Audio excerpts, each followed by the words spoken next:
Hey sis, hello, greetings. Hey girl, are you ready for the next disaster? Are you ready for the next crisis? Are you ready for the next emergency?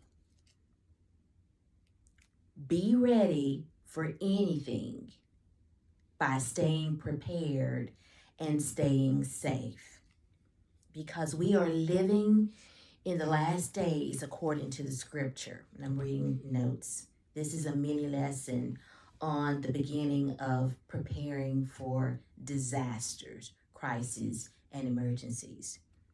We are living in unpredictable times. It is so crucial, so important, and so essential to be prepared not just for ourselves, but for our families, our churches, the clients that we serve, and our communities. We need to create, and I challenge you to create, a comprehensive emergency plan. We plan for everything else, but in these days, we need to have an emergency plan in the event of a disaster, unanticipated disaster, an unanticipated crisis, an unanticipated emergency. Think about these things when you're contemplating creating a an emergency plan. Who are you going to communicate with? So you need to have in mind the people that you need to communicate with. If it's your family, friends, colleagues, church members, have an understanding of who you need to communicate with and how are you going to communicate with them. Next thing to consider, evacuation routes. Evacuation routes, this doesn't mean like how to get out of your home or your neighborhood in the event of a disaster. A disaster can strike when you're at work. A disaster can strike when you're in the grocery store shopping.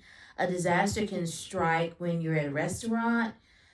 Have an evacuation route planned in your mind for different places that you frequent, different places that you go to, different places that you're familiar with that you can comprehend or even plan out how to get out of these places in the event of a disaster, crisis, or emergency.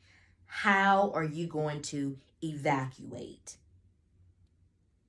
Next thing I want you to consider is your essential contacts. Most people have contacts in their telephone, but think about contacts that you may need to reach virtually.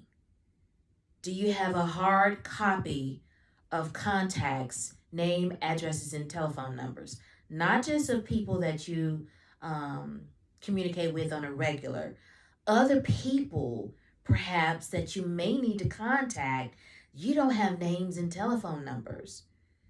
So think of a contact list that may be different than your regular contacts in your phone that you may need to reach out to. So look at your contact list and add to that from the perspective of disaster preparation.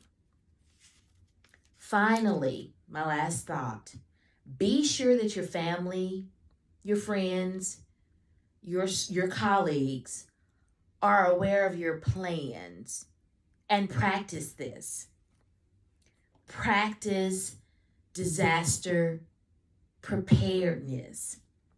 Because when you practice, it reduces anxiety, it reduces stress, which is necessary for your care, self-care. Okay?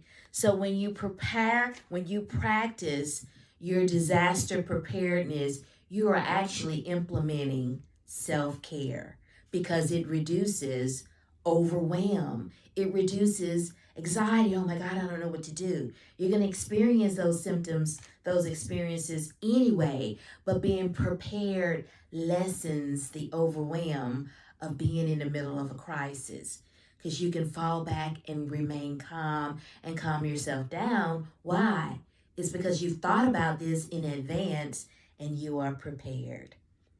So preparing for a disaster doesn't have to be overwhelming. Why? Because you are preparing in advance. Don't prepare for a disaster or crisis when you're in the middle of the crisis. Take preparation, take steps now, right now, to be prepared for anything that the enemy has planned to come. We're taking proactive steps in preparation to being safe and resilient and supportive, not only to ourselves through self-compassion, but supportive to our family, friends, co-workers, colleagues, and our community.